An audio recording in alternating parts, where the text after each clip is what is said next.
My name's Sasha Pete, and I'm joined here by a fantastic character, Mr. Alan Hunter. Welcome, Alan.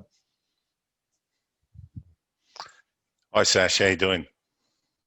I'm very well, and better to be joined by you, sir. So we're going to talk football today, and how you fell in love with the game. But you weren't born in this country. You were born overseas. Tell the viewers where you were born. Yeah, I was born in Northern Ireland. So I came out here when I was about 4 years old. So I didn't have a choice growing up other than to play football. My father gave me a football before I started walking, basically, and that was it. So as you know, coming from Europe or the UK, there was only one type of football, and that's what I fell in love with. The round ball. So what are your earliest memories of playing as a child? So when did you first start kicking the round ball? Um, I think I was about 3.5, 4. I don't remember it, but I do remember sometimes when we first came to Australia, my father used to take my shoe and sock off. Sometimes he'd leave the sock on, but apparently he didn't do that in Ireland. It was pretty cold on my left foot to try and get me to kick with my right foot. Ironically, my grandson does the same thing. So I told his dad, my son, to do that, and he said, "Will it work?" And I said, "Well, it didn't work for me, but you may as well try." There you go. So yeah, that was the growing up, and growing up in Acacia Ridge, and learning the game, I suppose. Fantastic, and like pretty much, when I think of your time in football, I see you as a Brisbane boy, and obviously you grew up. You mentioned Acacia Ridge, and that was I would say that was your first boyhood club. Yeah, it was. Yeah, I started playing there when I was 5, and I was always a number 10 or a number 11 or whatever, and played up front if there were sort of positions even back then. So I just wanted to score goals, and that's all I did for probably 15 years of my life. Scored a few goals and enjoyed playing football, and was very passionate and terribly competitive. Bad loser. the so the let me know the early developments. When was the first time you played first grade football? How old were you? I was 15. I was given the chance. I was playing senior Colts at Acacia Ridge at 15, and the senior coach was approached by my Colts coach, who was my coach for about 8 years. He was a British guy, probably well ahead of his time with coaching methods and his ability. And unbeknownst to me, he told the senior coach that I should be playing in the first team. So it was a shock. I was actually down the local shops on my bike and had to come home, and I was that excited.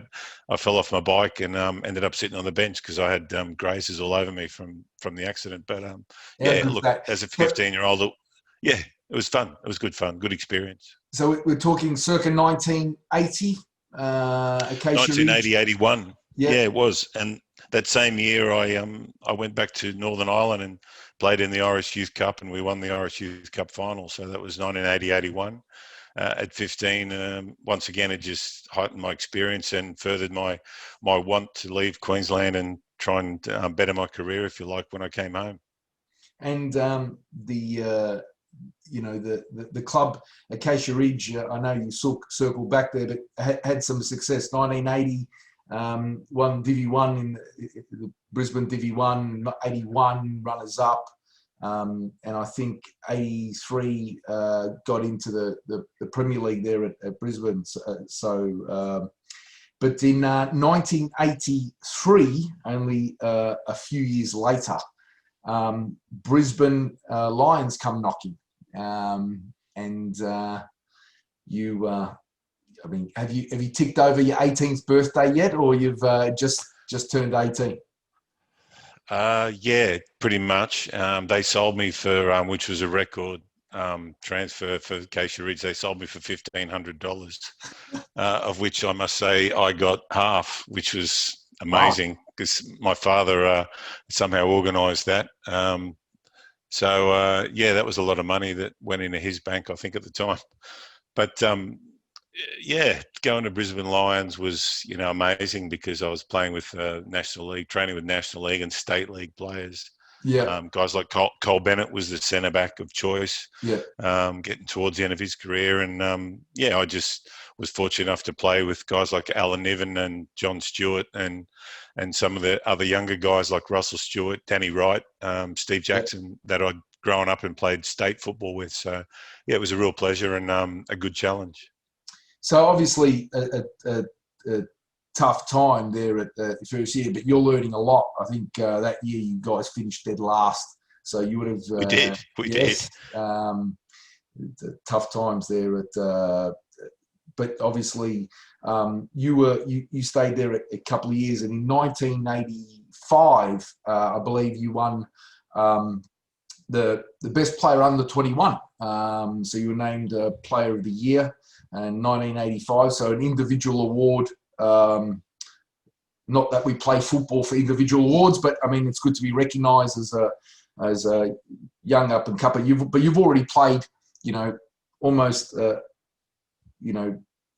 5-6 years of senior football. And it's interesting how what happens today when players play first grade football. Not too many 15 or 16-year-olds or 18-year-olds playing first grade football, but that's testament that you went on to do bigger things. Is it true that George Best did a stint at Brisbane Lions there for a few games? Did he come into the dressing room? Absolutely. Yeah, absolutely true. It was an honour. He played 6 games with us in 1983. Okay. It was amazing. He was 37, 38. Couldn't get the ball off him at training. He was just incredible. Just words can't describe how good he was with the ball. I mean, amazing. Just a pleasure. Yeah, pleasure to play with. And he would have been a character too. So he was, at 37, more stories. Yep. Amazing. He had more stories than Walt Disney. He was just a great guy.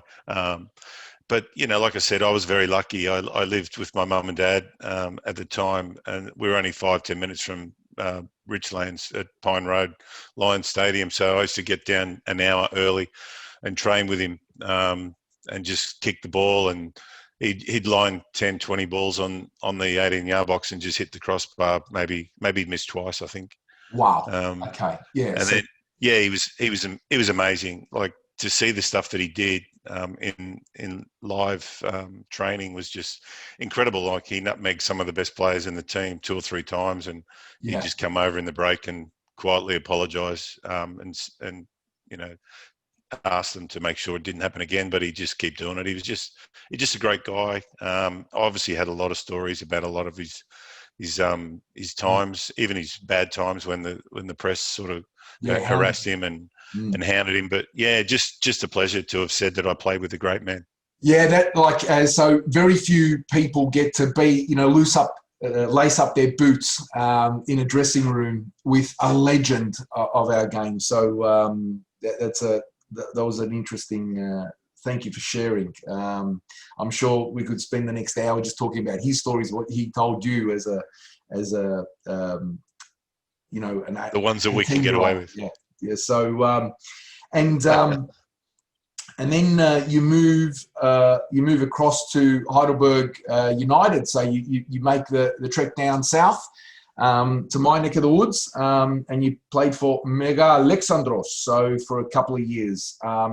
And you actually played in your first year there, mate, for a defender. I mean, at this point, you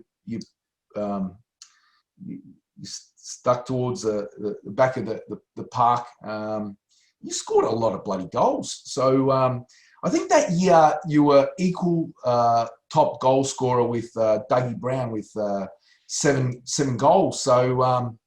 From memory, I think you used to take all the pens. How many of those were pens? Maybe 4 or 5. I do remember giving Dougie Brown one time because he'd scored 2 and he was on a hat trick, so he owes me one there. But I did win the top goal scorer award and took the trophy off Brownie by maybe a goal. But to his credit, he played a lot less games. He probably only played about a handful of games, 10 games for us before he left and went elsewhere. But yeah, I was just fortunate. But I was always that type of player. Like I said, coaches earlier in my career at Lions struggled to keep me at the back. Yeah. I was always venturing forward for obviously set pieces. And free kicks if I was allowed to take them, and any opportunity I'd have a bit of a dribble forward. And a lot of coaches didn't like that part of my game, but that's just how I played.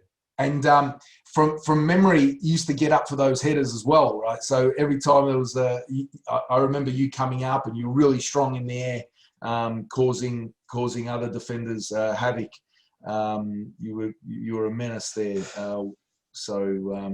But you played with a mate of mine, Chris Ketsakidis. So what was Chris like in the Heidelberg dressing room?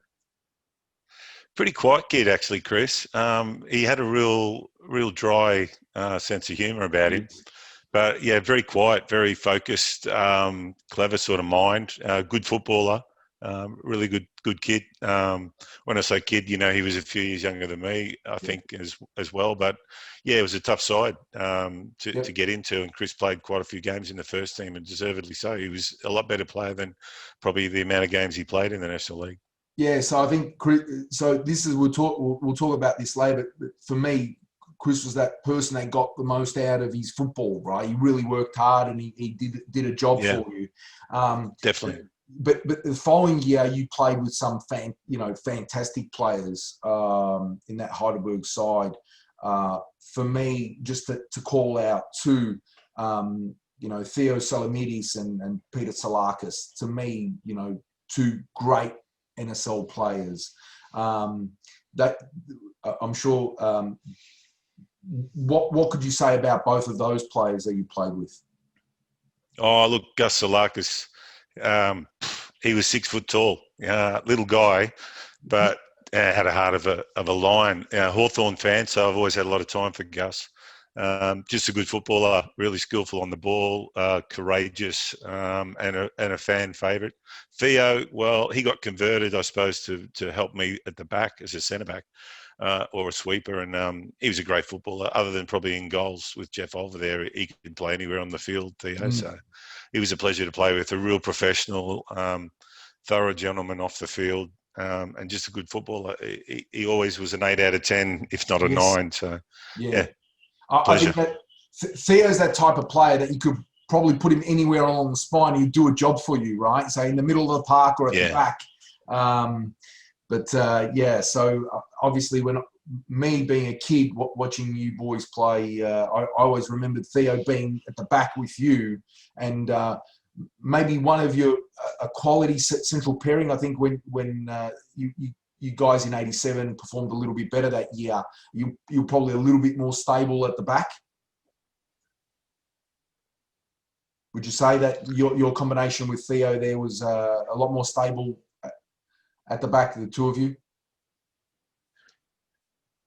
Yeah, I think so. And probably Brian Garvey realised that he needed someone who was more disciplined in staying in his position, because I was always wandering and getting stuck between, centre forward and middle of the park after set pieces. But yeah, look, it was a good combination, and just a pleasure to play with him. He probably preferred at times to play midfield because he was a very creative player, but he was equally as good, in my opinion, as a centre back. Yeah. So you last a couple of years at Heidelberg, and then you go to what I would consider a superstar team. So at Heidelberg, your results are sort of the first year, not so good, and second year a little bit better. But then you go across to Sydney, Croatia, in what I would consider one of the more quality sides in the era, from between 88 and 1990. Tell us about the decision to go to Sydney, Croatia and spend time there, and maybe some of the What was the rationale leaving Heidelberg and moving to Sydney, Croatia? It sort of came about in discussion after being selected in the national team. I was pretty good mates with Gary McDowell and Graham Arnold. And Graham Arnold was at Sydney, Croatia at the time, obviously, and he just made the offer, I suppose, that why don't you come and play for us? We win more games. You might make a bit more money if you win more games. And that just started a snowball with other players from the team, Robbie Slater and others, suggesting that it was good. I was getting a bit closer to home. It's a bit warmer. All the salesman points. Look, it was a really good move. It was tough moving there and leaving the family for a little bit because I spent a bit of time on my own there. Initially, Tony Franken was good enough to look after me at his place for a while, and then I settled in when my family moved up. But yeah, look, they were a superstar side. If you look at the side, like you said, Sash, there was a lot of internationals, and some of them were players that had come from overseas and just set the world on fire. Guys like Zarko Jarkov and Ante Ramora. They were just quality players that any team now, in my opinion, in the A-League would be more than happy to sign. Yes. So the one thing about the Sydney Croatia fans, they always picked a couple of Croats. They brought a couple of really quality Croatians over in that side. Definitely.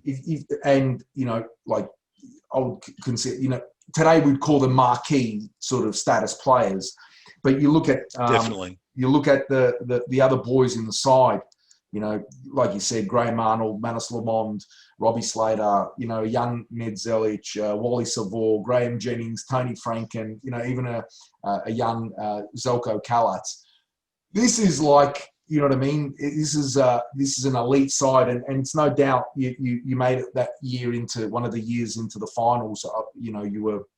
I think you lost on penalties, very unlucky in the final series there. But you can say when you've got quality all around the park, you tend to get the results.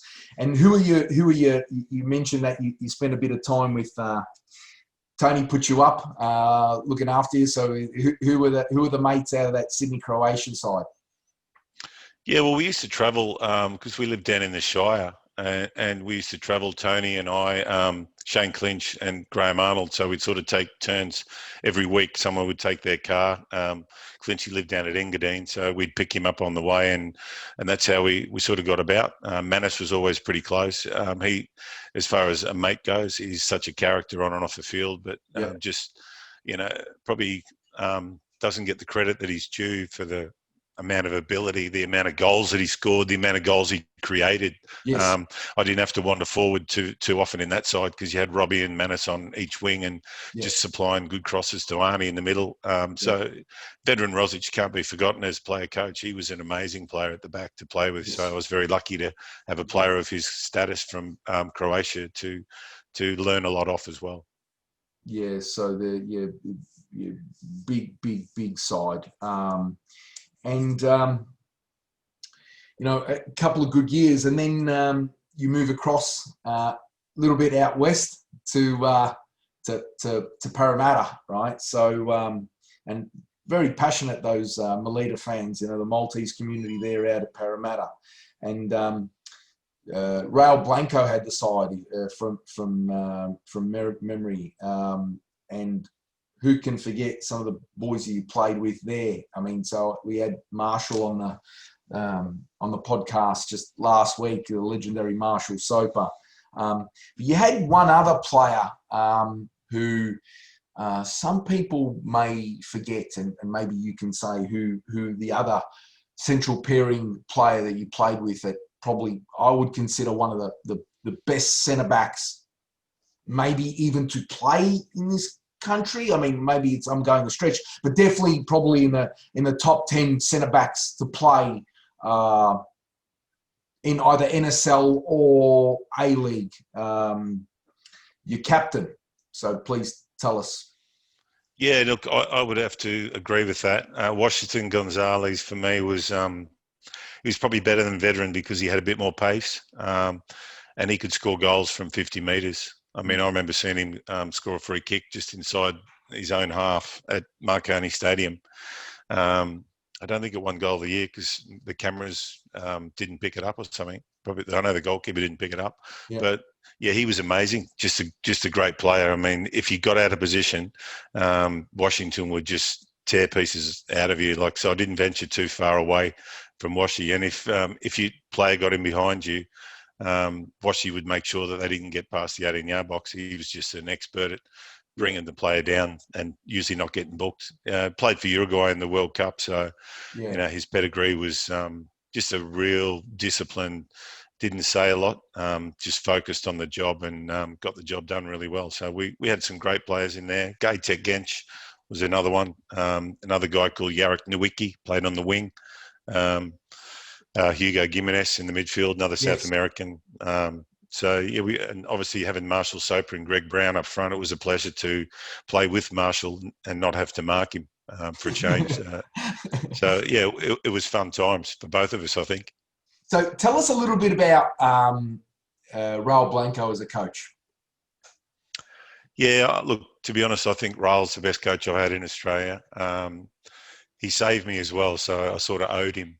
I spent the time at the end of Sydney, Croatia, overseas in Holland, and I was playing there, and then I had a bad injury, broke my leg, and Raul signed me, knowing that I was still told that I couldn't play for 3 months.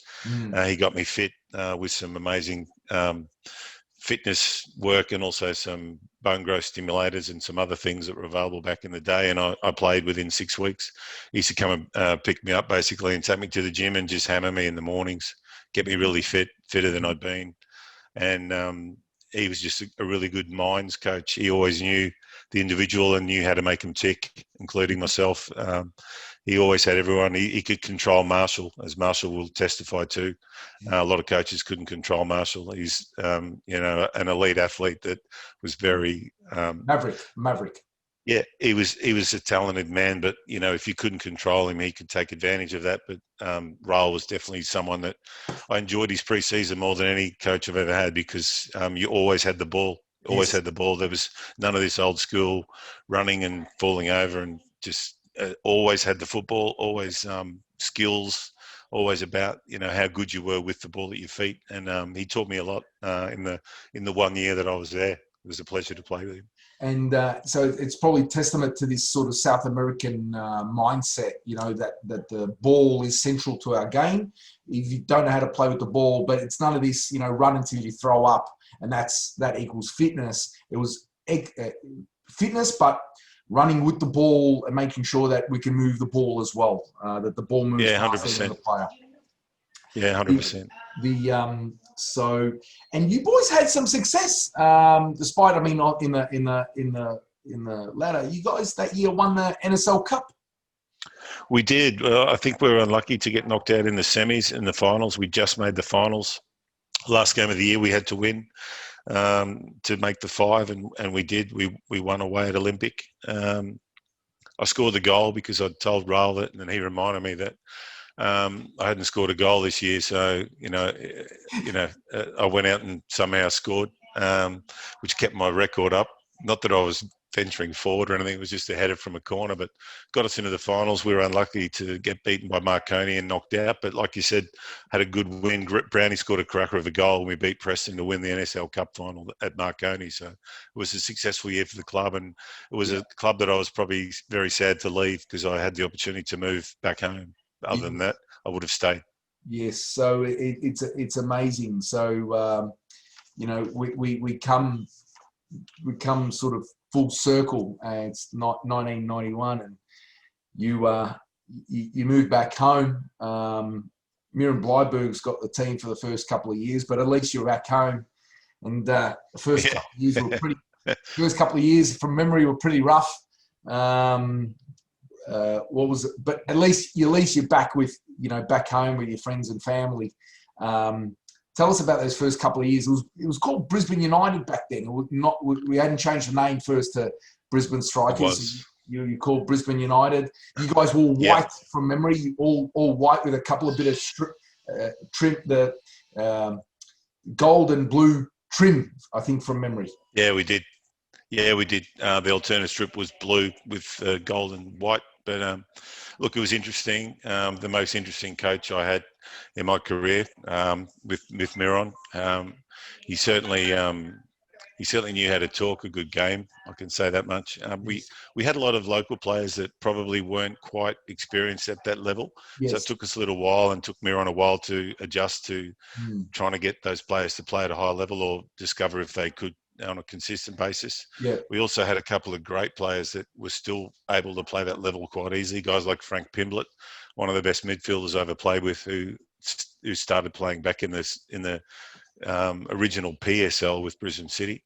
So we're fortunate there that we had some good players that had played some NSL, but it was a testing time and one that I really enjoyed, to be honest, because there was a lot of young guys coming through that Yeah. needed a few guys with experience to sort of strengthen their attitude and be a little bit more professional than they had been before. Yeah, but from memory, a lot of local boys, and so you start getting that, playing for the jersey feel.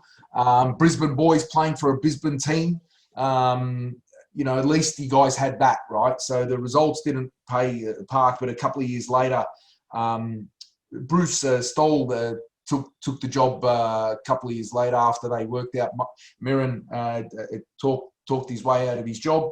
You got the name change. I think you now call the strikers now, and things are starting to change in that club. Let's call it. So where's that? Is a sort of a slight evolution happening in that team? Yeah, definitely. There was more stability with the board. You had Clem Jones, the late Clem Jones, Ian Brazasco, and Frank Spear, who were the three wise men, we used to call them, that formed the strikers, and got Bruce Stoll, who had been the state coach for some years in Queensland and the director of coaching for some time. Really disciplined, really good coach, probably one of the best coaches to put a training session on that you'd ever have. Okay. So Bruce was fantastic. Didn't have the rapport and the warmth with the players that some guys like Raul Blanco, but that was the difference. The difference was having him and having someone who was really professional and had a real good eye for talent, and also kept the discipline in the side. So we continued to grow as a team. I thought we started to get some import players from down south. We got guys like Danny Wright back from South Melbourne. Yep. Yeah. So other guys started to return home, if you like. Yep. And they were obviously well known and well credentialed in the NSL, and had already played so many years. So it was good. We had a couple of imports as well. Some good, some not so good, but they were good times. And the Strikers logo has remained forever and continues to be a very strong club. Yes. And you were a big testament of that. I think over 100 games. I think it was 133 games there, and so I think in 95, 96, you guys first make your finals. After that, sort of you exited fairly early. I remember that year, and in the 96, 97 year, now you've got arguably one of our better centre forwards ever to play for the country. Up front, he was also coach that year. Yeah, he was player coach, Frank, the year we won it in 97. And don't forget Rod Brown.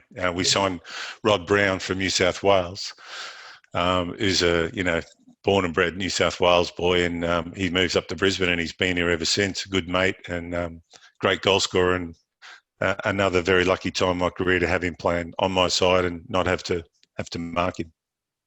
So so you just mentioned that year that you guys end up winning the league that year. Awesome strike force. I think from memory, Sydney Croatia were definitely the favourites that year. They had a superstar team. I think they lost the first few games of that year, but then they just went on a winning streak. And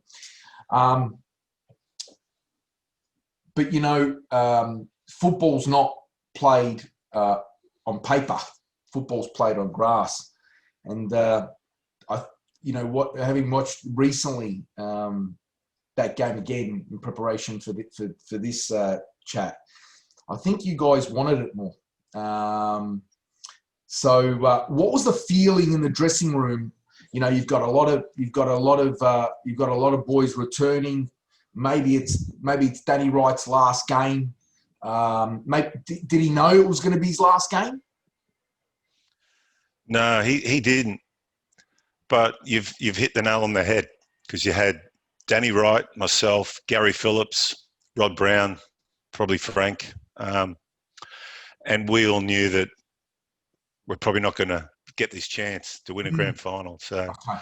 Danny had made his decision, I think, that he was going to play his last game. Didn't tell anyone, but the key was, I think, not the fact that we had some older, more experienced players, but we had players that were desperate, because we knew that, you know, we might not be here again. So, Yes. you know, we had to make sure that we left the crowd, Yes. you know, happy. And, Yeah. you know, when we came out, I still, you know, was blown away by the amount of people that were there 2 hours before the game. It was just mind blowing. And to think that it was going to be a full house was just, you would never guess it. How good's that? Brisbane boy, Lang Park, 40-something thousand people. That place was lit. I think if it wasn't the highest record crowd, it would have been well up there for a football game. And definitely, I would say in Queensland, it would have been a record. Yeah, that would have been it was. That would have been amazing. It was a bigger crowd. It was a bigger crowd than what they got 3 days later or 4 days later for the State of Origin. We were invited as guests, and yeah, like the atmosphere just blew it away. It was just one of those days that we knew there was too many old guys. I mean, I think Bronco Kalina made the mistake all week calling us Dad's Army, and that really gave us an extra incentive to make sure that we left with the win and held the trophy up. So, you know, I think he might have learned a lesson that day, Branko. So so you know, both got a tight game. You know, intense. You know, the first goal that Frank puts in, bit of a scrappy ball goes across the middle of the park. He gets a side foot onto the ball. He slots it past the keeper. But the second goal, mate, you guys counter-attacked. You broke down the right-hand side. And from memory, like there was more of you boys in the box than there were Sydney Croatia defenders. Like you totally overran them. And yeah, who can forget Rod Brown, you know, side foots it with the right, again past the keeper. You know, simple execution, but you totally overrun them on a previous counter-attack. At that point, you've got to know that you've won the game, right? You've gone 2 up and you boys celebrated pretty hard after that goal. Yeah, look, you never take the foot off the pedal until the whistle goes, obviously. But yeah, we were pretty excited. I remember, funny enough, the first 30 to 60 seconds of the game because Shea Hughes played, and he played in midfield, and he was, to some people, he was a surprise starter ahead of Gary Phillips. And he got the ball from Casey Weirman and hit one that I would say most commentators would agree that no keeper in Australia other than Callutz would have saved. It was going in the top corner, and Jelko somehow got a fingertip to it and flicked it over. And that really got his game on track because it settled his nerves as a young guy. Yeah. And he had an amazing game. And I think Glenn Gwynn for me was probably one of the best on the field because he had the job of playing against Kresimir Marasic. Yes. And you know he was just the key. Quality. He was quality. Yeah. I was lucky enough to play with him the year after when I went to Carlton. And the good thing that a lot of people don't know about Glenn Gwynn was his last game was about 12 games ago. That was his first game. Oh, wow. Because he broke his jaw in Perth. And the doc had said to me that the best chance Gwynny's got of playing is if we make the grand final because he will not be able to play with that broken jaw. And Frank picked him. And it was a testimony to him and the medical team to get him fit and ready for the job because not only did he have to play his first game in 12 in a grand final, but he had to try and stop Kresimir Marasic from creating a lot of chances, and he did just that.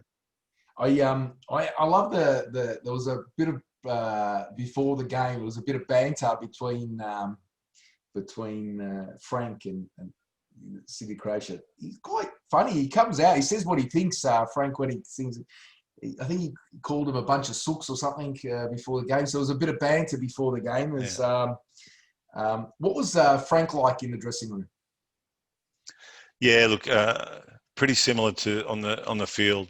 Not quite as aggressive, but very competitive, very very quick. Got to the point. Got his point across, which I liked. You know, if someone wasn't doing their job, he'd just tell them quickly at halftime or before the game. But he was also a good leader because he was probably the most competitive guy I ever played with. He just had to win whatever he was doing.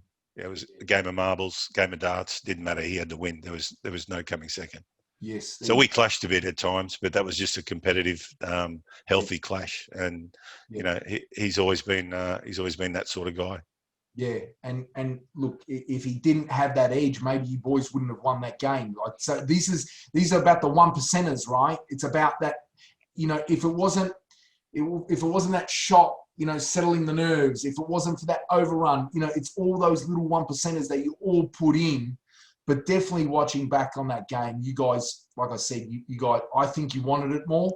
And on paper, I would have said that you were the weaker side. But having watched that game, you know, fantastic effort. And who, I would say, you know, your effort on that game was duly rewarded too, because you did a fantastic effort, sir. And it was recognised on that game, winning the Joe Marsden medal for best on ground. So congratulations. So that was a fantastic effort. And at the end, you get to lift the cup. What does it feel like, mate, to win an NSL title? Yeah, look, it was a bit of a relief. I was a bit upset because one of the main team photos with the cup was taken when I was up getting the medal, but that was just a glitch back in the day. Yeah. But I was beside myself. Yeah, it was a moment that I think you spend your whole career to wait for things like that, and some guys don't get that opportunity. So, like I said to you earlier, there was too many old guys that knew it was their last chance, and fortunately we took it with both hands. Good. So I bet you guys would have celebrated that night. For about a week. Yeah, it was about a week. I think the Brecky Creek had us for a few days, and then pretty much every main pub after that looked after us for about a week. My boss rang me and told me not to come into work for a week because he said that I deserved a celebration. He didn't want to see me near the office. So good. So when water was consumed, and a can of 4X, love it. That's it. So and who can forget? Obviously, Clint Bolton did a great job for you boys in goal. So, but I've got to pull you up on something, mate.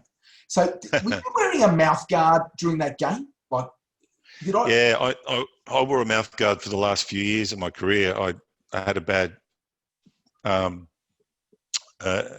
injury, and lost a tooth. And I think it saved me a lot of money, to be honest, that mouth guard, because by the time I'd get it out and was asked to repeat what I'd said to the referee over all the years, I'd changed what I'd initially said, and it muffled a lot of my expletive language towards myself and the referee. So I think the referees were pretty happy when I got that mouth guard. Yeah. Okay. All right. So. Because, mate, all I can remember from you is you auditioned the elbows, right? You weren't really that copping them all that much, right? So,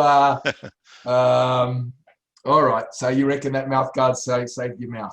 Okay. All right.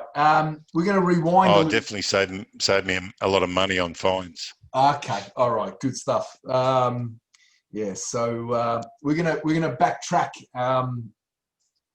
a couple of years, so almost a decade. Bit of rewind, because you, like you correctly said, you went on and played. You continue to play. You did a stint at Carlton, and you played. You went on to play as well down the leagues. But we're gonna backtrack a little bit. You also represented our country, sir. You got the opportunity to do something that not every Aussie gets to do. I think it's a fantastic honour. There were a number of games that you played, and there were a number of games that you're part of fantastic squads. So, talk to me about your time in the Socceroo camp. Yeah, look, it was a memory that you never forget. Getting selected, seeing your name in the paper, and finding out, getting the letter either the same day or the day after, and I suppose your parents ringing up. They're pretty excited. First day in camp, I think, was a bit of a tester because you're a new kid, so you had the more senior guys not wanting you on their side when they played 8 against 8. So that was fine by me. I soon let them know that I was as good as anyone out there, and they'd probably change their selection next time. Okay. But yeah, I became good mates with Gary McDowell, mainly because we were both smokers. I was a bit of a social smoker, and he was a little bit more serious, and we were sponsored by Winfield. So when we eventually went on tours, him and I became roommates and became really good friends, mainly because of that. But we'd never lived together because we were the odd couple. He will admit that. He was the grubby one, and I was the fastidious one. So yes, that's just the way we remain. But look, I was lucky to play with and against some great players in my time with the Socceroos and the games that I played. So I remember it and enjoy it as much as the the Seoul Olympics in 1988, which was another highlight. So it was all good fun. Yeah, but we need to double click on that. So you guys were sponsored by a cigarette company, 2 of you. We were. Yeah, the Socceroos were known as the Winfield Socceroos, which is pretty amazing when you think about how far they've come now. Yes, yeah. So now we've got a cleaner image. But what did they give you? Free Dexus? They did. They gave you pretty much as many cartons. Winnie Blue was the choice cigarette then. Yeah. For me anyway. Couldn't handle the Winnie Reds. So you just, as soon as you turn up to camp, they'd say, how many cartons do you need? So and some of the guys would get a carton or 2 and they didn't even smoke. So we end up with all the cigarettes. And that's why we got stuck in the room together, to be honest. So how many cigarettes would Gary smoke? Gary could smoke up to 10, 20 a day on a good day. He'd wake up and have a cigarette, whereas I'd only really have a cigarette when I was having a beer or having a soft drink.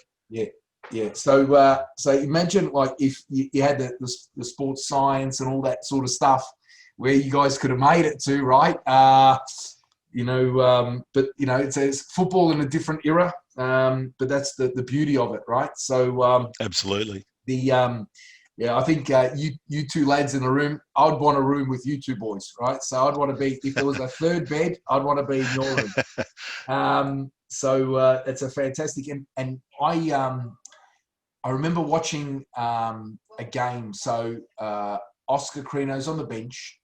You're sitting next to him, and you guys are playing Argentina. It's 88, I think. Sydney Football Stadium. Sydney Football Stadium. They've just come off the bloody World Cup, and superstar team, and 11 Aussies. I think Crino was injured that day, and Vlada Bojanovski played in his place, the fellow Footscray Just, because I supported Footscray Just. He did. Fantastic player. He gets on the middle of the park. And the one thing that I need to... So we know the result, right? But you're sitting next to Crino, and they pan to Crino, right, because he's on the bench. And you're sticking your ear, your tongue, or close to your tongue, next to his ear. So that's Hunter for you. So I love it. But tell me, at the end of that game, I heard that you guys lived it large after that game, after that result. Obviously, Wadey got the goal really early, right? I think in the first few minutes, like he came in. He did. Yeah. there was a bit of a kerfuffle, and he just sort of, that guy was a jackrabbit. He popped out of nowhere, he sort of slots it in, and there was a bit of confusion whether there was a foul on the keeper, but no, he's put it in, and we're off to a start. Frank's really happy. He's sort of jumping up and down, so he's pretty excitable. But would that have to be, as part of the squad, the best game that you've played where you didn't think you could get anything out of the game? Maybe you could get a point, but you totally dominated and smacked them, really, a world-class team? Yeah, it was probably one of the highlights. I suppose the only disappointing thing, along with Oscar, was that we didn't get time on the field, but we were such a close squad. And Frank actually made you believe. He was such a brainwasher. He made you believe you could beat anyone. So we always felt we were a chance. Okay. I will tell you a story about that tournament, though, and it's to do with Brazil, who were the world champions. He took us down, and I think he may have realised, and maybe he didn't admit it at the time, that it was a mistake. He took us down and asked us to go and watch Brazil train, because they were training down at a local Aussie rules field not far from where we were staying at the hotel. So we all got down there, and he told us just to wear very discreet clothing, so we wouldn't obviously put on our Socceroo tracksuits and rock up, because they would know who we were if we went in civilian clothes. Yeah, they were. I think you had added, so it was those white, and you had yellow and green and yellow. That was like really, and the big Winfield Socceroos on the back. But so we had to wear civilian clothes. Some guys, put on a hat and whatever and sunglasses, and I just sort of was thinking they won't even know who we are, so this will be funny. So we rocked up, and he wanted us to watch them train. Okay. Anyway, the trainer came down, and he opened up this big tennis bag and pulled out all these new canisters of tennis balls, and they started opening the tennis balls and flicking them up with their feet and juggling the tennis balls. And we basically looked at each other and went, I think we should go home. We've seen enough. I mean, that was just amazing to see the way that they could do that, and the ability that guys like Romario had. Yeah. So you realise when you got on the field with these guys that they were on another level, and you just tried to stay on their level for as long as you could, because you knew it wouldn't be 90 minutes. Yeah. You guys, like that first game that I think it was called the Bicentennial Cup or something, and Bicentennial Gold Cup. That's right. Gold Cup. There you go. Bicentennial Gold Cup. Respectable result against Brazil. I think it was 2-0, and then so we did. We all know what we did against Argentina. Go have 4. There you go. And obviously we get through to the finals, and we know that the history there. But I think that idea, very, very respectable results. This is whereby, if only we were, those 20 boys, that, let's say we were able to, if we were able to fund those 20 lads to be full-time professional, what could have we achieved? Who knows, right? True. We're going to give each of you boys, I don't know, a decent wage so you could support your families, and a professional setting, and so you can train like they do now. We would have had success in the 80s because that team was quality. But it's hard, doing a day's work and then, training a couple of nights a week for your club, and then moving away to the Socceroo camp and getting paid and not getting paid and all that sort of stuff.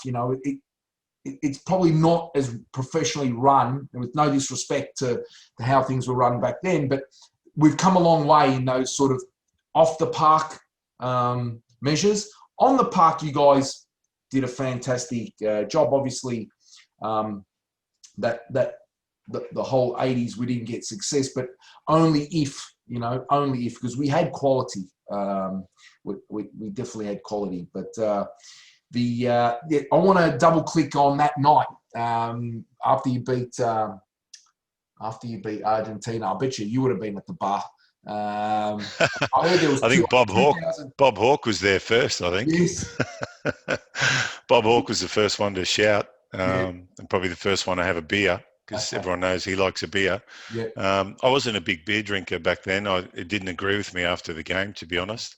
Right. So I'd have to wait an hour or two and then maybe have a bourbon. But it was an amazing time. It was just it Yeah. was out of this world with the doors that had opened and Yeah. sponsorship and Yeah. personally and as a team, as a group of players.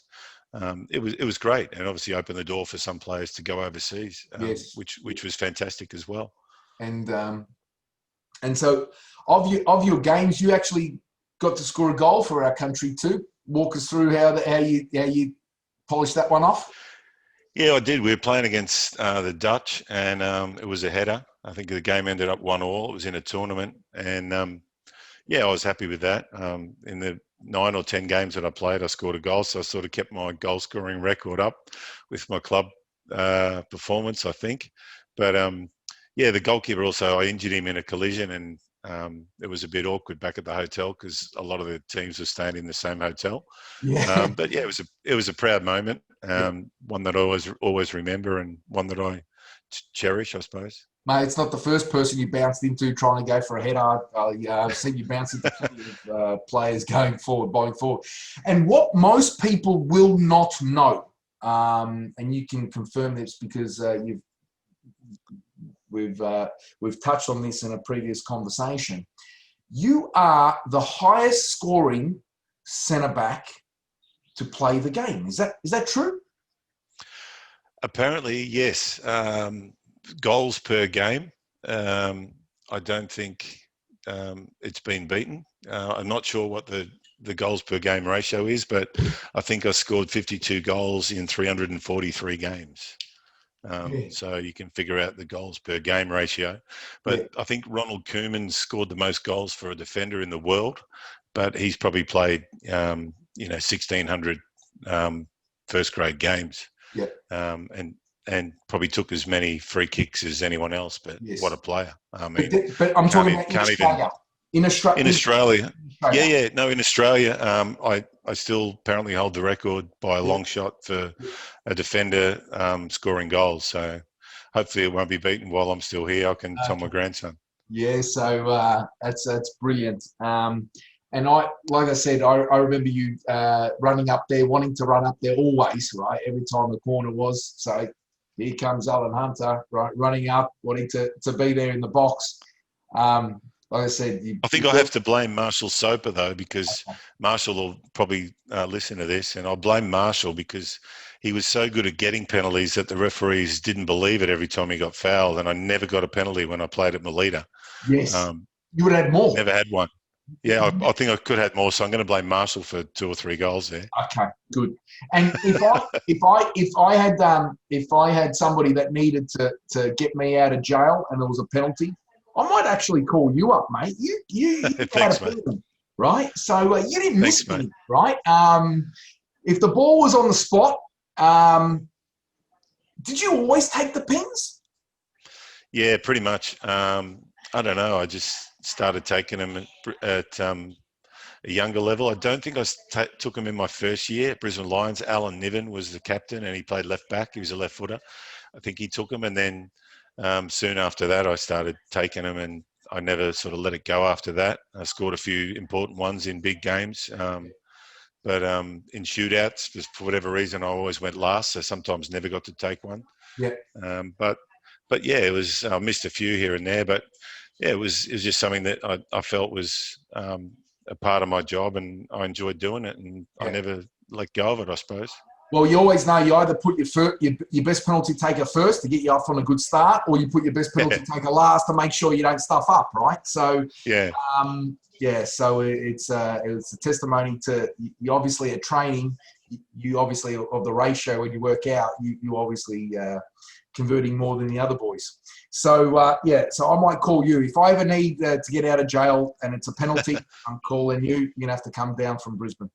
Thanks, mate. No worries. So, and this is the thing, you know, I think championship-winning teams need a solid defence, and you played in many sides. You know, you got a lot of practice. You know, and some of those sides, you guys finished dead last in some of those sides, so you got a lot of practice. You played against some of the best centre forwards in the country. In terms of that, making sure you're marshalling that last line. What are the important things for young boys or even people playing, entering a last line of defence? What are the important things that you need to start thinking about that you've learnt across your journey about marshalling that line? Yeah, it's a really good question. I think the most important thing for young kids now is to pick someone outside of the coach, or as well as the coach, I should say. I don't want to take coaches out of the equation, but someone in the team who's a little bit older, a little bit wiser, and just harass them, just watch them, listen to them, take their advice, and take it on board, because it'll stick with you forever. You won't even know sometimes when you're following their lead, and you'll learn a lot that way. Watch players, watch videos, watch players on TV, watch how they mark players, watch how they remain goal side. Because when you're in the box, the 6-yard, the 18-yard box, you've got to be the first one to get the touch on the ball, and that's one of the arts of being a good defender, is to reading the game, reading the play. And I think I was lucky that I played 15 years as a striker. To then be told I'm going to be a defender, I wasn't real happy. So it probably took me 3 years before I actually stayed at the back long enough in 90 minutes. And I sort of understood how strikers, thought. The positions they like to be in is where I made sure I didn't let them get into. And I think that's probably a big advantage to play in other positions. Brian Garvey used to be really good at training. He used to get us to play in different positions, which was, I've never had any other coach do that. And you would learn how to adapt to different positions throughout training. But yeah, I think I learned a lot from playing not as a defender for the first 15 years of my life as a footballer. And I learned a lot from players like Washington, veteran Rosic, even Theo, guys like that I was lucky enough to play with, and just learn from. Alan Niven, we played at Brisbane Lions when I was 18. He taught me a lot, and just become a better player and a better person along the way. Fantastic. And so, what those strikers are trying to do is, play off the shoulder, do runs that are making the defender turn their head, face the ball, face the man, and create confusion. Different coaches will play different systems, whether it's zonal or man on man. You've got to obviously learn to adapt, whether you're going to pass the striker on or pass the attacker, because now the forward three are sometimes, weaving in and out of you. So sometimes if you're playing zonal, you're passing men on. You're not leaving. If you're playing centre back, you're not leaving that central area to run across the right wing to then the left wing. So obviously you need to use this, right? You need to be thinking, right? You need to be listening, but you need to be communicating. And 100%. The best teams that I've played in, typically one or two boys at the back, whether it's a goalkeeper or one of the experienced centre backs, talking. Never shut up. Never shut up for 90 minutes. Yeah, 100%. I became more vocal, after I got over 21, 22. Yeah, I would never shut up. Once I became a defender that realised I had to control and lead the back four, that's the way I was. And you allude to players like Marshall Soper.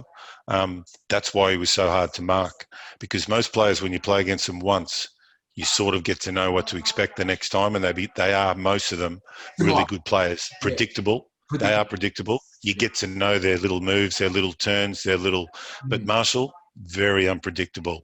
Never knew what he was going to do. You had to watch him 95 minutes. He's just an amazing player to be able to disappear. There'd be little 1 or 2 seconds sometimes in a game when you're marking Marshall, and you realise you don't know where he is. He's gone. Yeah. You look around and it's like, oh, where is he? And if you're lucky, he's not going to get the ball, because if he gets it, that's when he's dangerous. And that's the difference between guys like him and just your average player, dare I say it. Yeah. So so how important is to be that communication, touch tight, having your paws on a shirt, knowing that the guy's there. And then when the ball's going to be played, to work out, okay, if he's quicker than you, you're going to let him take his first touch and you're going to try and get on the second ball, or you're going to beat him for pace because you're going to out-muscle him, or you're going to get the ball first. So how important your positioning is as a defender, and how important is if you are a defender, you're going to have to think, but you're also going to have to start using your mouth. So I think 100%. The main difference between a great defender and a good defender is one never gets in a position where he's ball watching. The other one's always watching the player. He's always watching the player because it doesn't matter where the ball is. Yeah. The ball's not going to go in by itself. And my job was just to make sure that my number one target man didn't score a goal. Yeah. And if he didn't, I was happy at the end of the day. And if we won, that was a bonus. Yeah. So that's the way you've got to treat the game as a defender these days. Yeah. And unfortunately, I think it's lacking a bit. I think a lot of defenders ball watch because there's too much else going on in the game. So great advice. If you're a young defender out there, even if you're playing first team, get a mentor. Go out there, ask questions. People who play at a higher level, or hit up a ex-player to get those little finer points. I think it's so important to make that improvement if you're trying to go to the next level. What are the little 1%ers that you can get as being if you're playing in that back four? So we're gonna sort of switch gears slightly, because after you finished playing, you became a coach. You coached a number of sides. What was that transition like? It wasn't too bad. I found it to be not as daunting as it may be now, because you've got to get a lot of certification again now, go to school again, if you like. I really enjoyed it. I was fortunate that I'd played with a lot of the guys at Sydney United when I first coached there, as an example. But when I coached in Brisbane in the State League, it was a bit different because I was still playing. There's a big void between being a player coach, because you're out there and you can actually feel that you're contributing physically, but also get the message across when things aren't quite going the way that you'd like them to. From the bench, it's a little bit more difficult. But I really enjoyed it. It's very fulfilling. A lot more stressful than playing. Yes. You can absorb a lot of it physically and mentally when you're out there. And I think when you've played a lot of football, it just becomes a little bit of a natural thing to do. But when you're coaching, you're just learning every single time. I'm not saying you don't learn when you're playing, but you get to a level of playing where you know that this is as good as I'm going to get, or as bad as I'm going to get. At coaching, you're learning every single time you go there, and if you haven't got that attitude, well, you're going to struggle. Yes, so that's a good, interesting point. So what I've taken from that is you need to apply a growth set mindset. So you need to have an open mind, because the game is so simple: score one more goal than the opposition. But it's so complex. There's so many layers to the game, and there'll be many coaches watching this video. And so, what were some of the things that from you obviously always talkative on the park when you played? I would imagine that you would have been a talkative coach as well. So, what are some of some advice that you can give to aspiring coaches, people who are coaching either junior or amateur senior sides? What is it that advice that you can give us in our coaching roles? I think if you take professional coaching away from it, because the higher you go, and I've been coached at the very highest level, but the higher you go, the more it is about man management. You don't actually do a lot of coaching because the players know what they're doing. It's really about managing egos, managing people, managing minds, managing players. But from a junior level and coaching it where you're coaching and other people, the thing that I think is the most important thing that seems to go missing sometimes when I go to coaching seminars and clubs, really try outside of your character, and that comes down to your personality, obviously, to make sure that they're enjoying themselves. Yeah. Make sure when they turn up that they don't, you don't want to finish the session and the kids, I see them walking off sometimes and it's like, I just finished maths today and then I came training and it wasn't that much better. You know, like some of them leave school, some of them leave jobs and they want to go there to have fun and really have a good time. So let your character go, enjoy it, make sure they've got the ball all the time because that's what it's all about. We're not triathletes. Make sure that they learn skills and they can take those skills with them for the rest of their life because they want to have fun. They made the decision to come down and play soccer. So you have to assume that whether their parents are paying for them or they're paying themselves, that they want to have fun. So you're the person that's going to answer that for them. So make sure they enjoy it. So we've got to let go control of winning almost. So that this mindset of winning, because at the lower levels, well, who cares, right? So we want to make sure that these younger kids will end up loving the game as much as we do, right? So we want to make lovers of the game. So fantastic words of wisdom, Alan Hunter. What I take out of it, you know, I'm now the excitement officer, right? So of my side, I want to make sure that all of my boys get excited when they come to training and when they finish. That's the beautiful words. And we also you also had a stint in the media. You had one, I think it was 1 year over at Fox. How did you end up getting that job? Well, it did start long before that because I got the job at the ABC doing Match of the Day. Okay. So that was my start, I suppose, when they gave me the gig as the co-commentator with Steve Rebellion. Every Sunday, Match of the Day was on the ABC, and I loved it. That was one of the, I suppose, biggest thrills of my time in football because when I was a kid, I was always a pretend commentator. My mate used to have a Subudio table and I'd be the commentator while we were playing each other at Subudio. And it's as weird as it sounds, a lot of my really close friends were not surprised when they heard me on the ABC. But yeah, it was good. I really enjoyed my time there because they were so professional. They taught me a lot. They had real controlled ways of calling the game. When I say controlled ways, you didn't use nicknames. They were very professional about the way they presented themselves, the way that they did their post and pre-match interviews.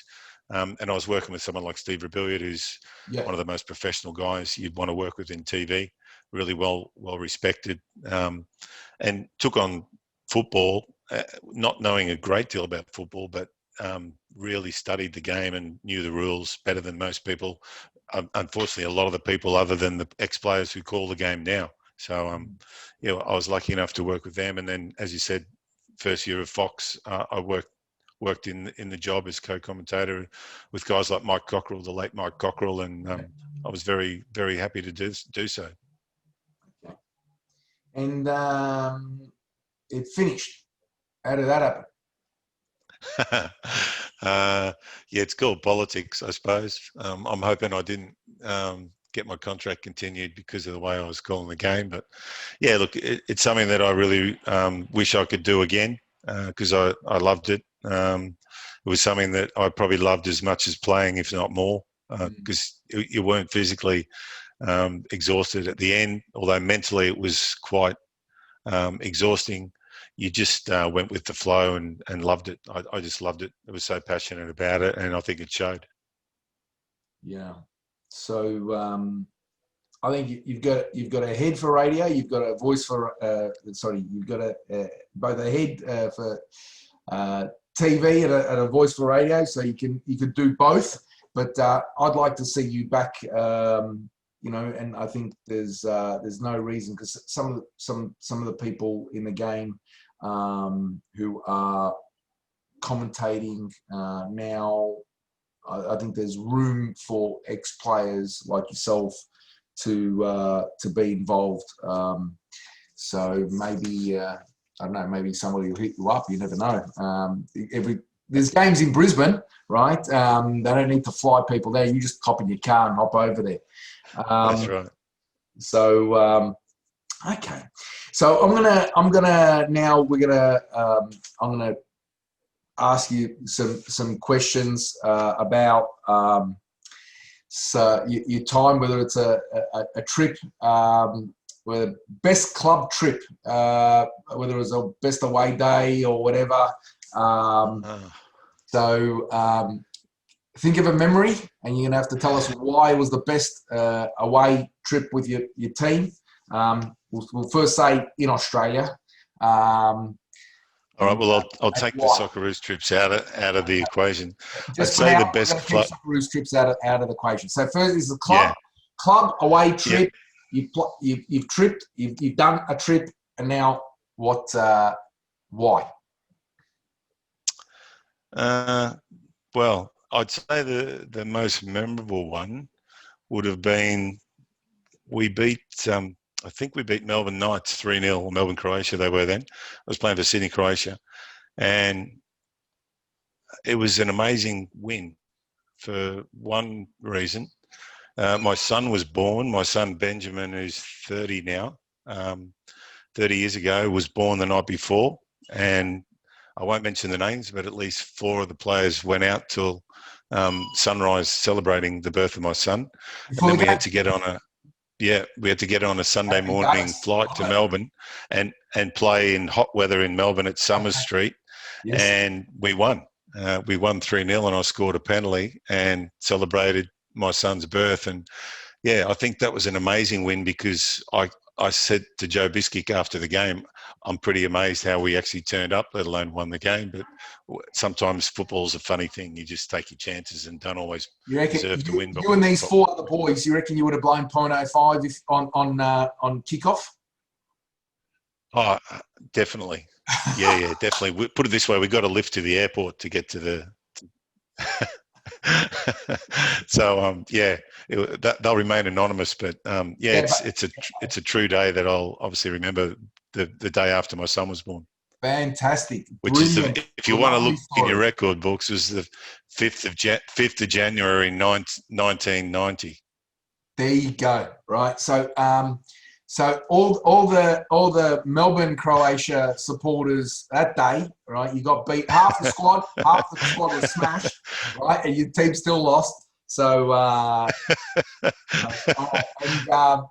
now I want to open it up because playing for being in those Socceroo squads, I'm sure you and Gary would have had a big hoo-ha. Tell me about the best overseas trip. Whether it's club or country. Now I'll open it up. Best trip away from home. I think the best trip was when we went to Korea before the Olympic Games. Unfortunately, Gary didn't make the Olympic Games. He was suspended. But Eddie Thompson was part of that tour, and he was just an absolute champion of a guy. And we'd been out drinking the night before, and my roommate wasn't feeling great, and we had to be on the training park by, I think it was about 9 o'clock. And Tomo was taking the session, and my mate turned up and he'd forgotten his boots. So he had one boot that he'd borrowed off someone and a runner. He had a runner on one foot and a soccer boot on the other one. And he turned up to training as if everything was normal. And as soon as Tomo saw him, I think he sent him back and told Frank that he was not feeling well. He had the flu and saved his backside, I think. And before Frank turned up, but it was a good cultural learning trip, because as I said to you earlier, we had a lot of teams that we were playing against staying in the same hotel, from Ireland, from Holland, and other parts of the world. So we had a lot of good fun. But we trained hard, and it was a good tournament. We ended up winning, actually. So, President's Cup in South Korea. Fantastic, and it's just phenomenal. Like the whole idea. I mean, I remember my dad talking about this idea that the boys would play at Footscray Just Ground, and literally they would be playing cards the night before till all hours of the morning. Right, go home, have a shower, and then rock up and play football. And Watching some of the games back now on old footage, a lot of it's been digitized. Some of the games that you can actually tell because obviously different era.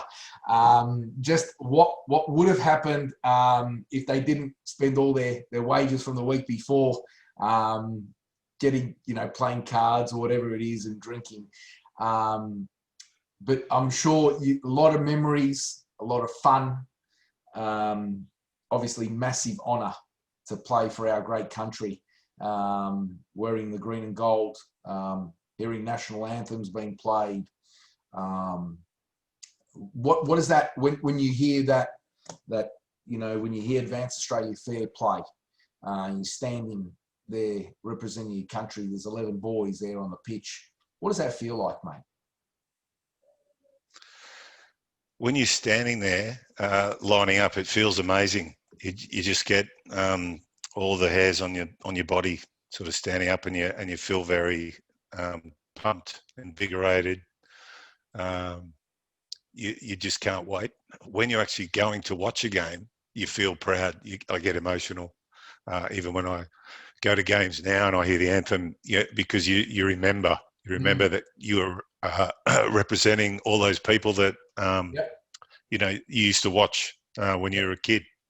Yep. So what I say to kids now is just go out and have fun, because anything can happen. You could be standing there one day and they're playing the anthem, and you don't sort of plan it, but guys that have a lot of competitive spirit in them know what they're talking about, and just listen to people, listen to the older people, listen to the players, and go out and just follow your dreams, because anyone can do it. Yeah, you've just got to love it. If you've got the passion and the desire, the rest will happen. It really will. What a pleasure. What an honour. Alan Hunter, somebody who I think has got the best out of himself playing football in our country. You've done it all. You made first grade football. You were just a baby. You weren't too much older when you played top flight football. Got to wear the green and gold. You got to stand there on the pitch. Every boy's dream to play for our country. You got to do it many times. So, and a lot of good wisdom here. For us young coaches to be the excitement police out on training, and a lot of advice for young boys out there to go out there, love the game, give it all. Maybe you can play like Alan did for our great country. So thank you very much, sir, for this fantastic opportunity. I've enjoyed every single minute. Likewise, Sash. Thanks, mate. And keep up the coaching, mate. I'm sure you'll be certainly making sure those kids have a good time. Cheers, mate. You have a fantastic day. No worries, pal. Appreciate it. Thanks.